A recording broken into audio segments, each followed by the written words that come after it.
অজ্ঞানতিমিরান্ধস্য জ্ঞানাঞ্জনশলাকয়া চক্ষুর্নিমীলিতং येन তস্मै শ্রীগুরবে নমঃ।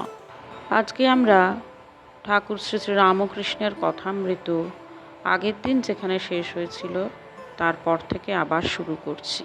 লেকচার ও ঠাকুর শ্রী রামকৃষ্ণ।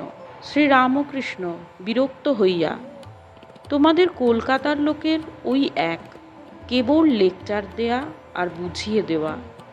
আপনাকে কে বোঝায় তার ঠিক নাই, তুমি বোঝাবার কে?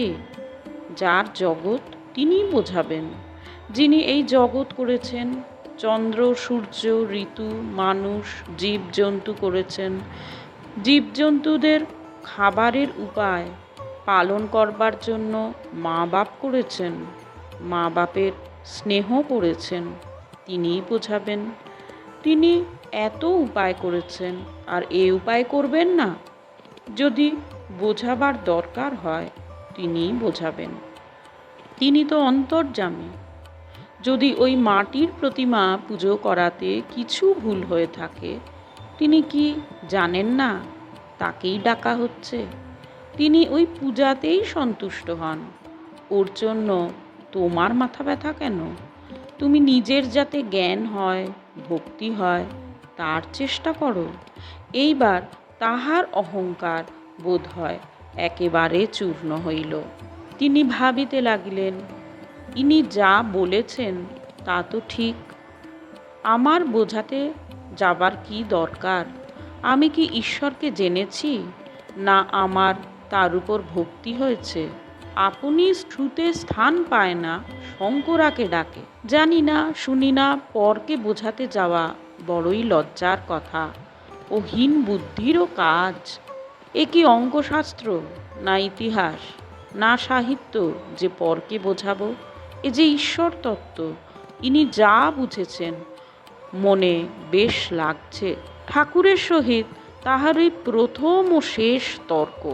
শ্রী রামকৃষ্ণ, তুমি মাটির প্রতিমা পূজা বলছিলে, যদি মাটিরই হয় সে পূজাতেও প্রয়োজন আছে।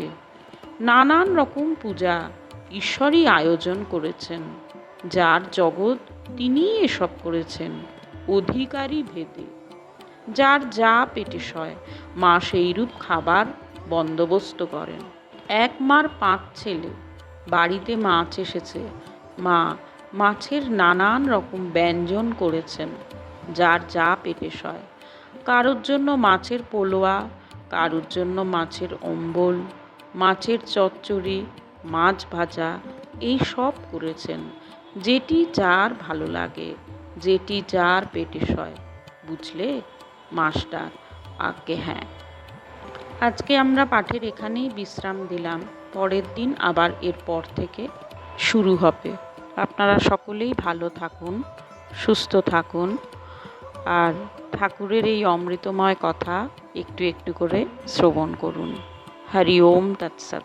শ্রীরামকৃষ্ণায় অর্পণমস্তু।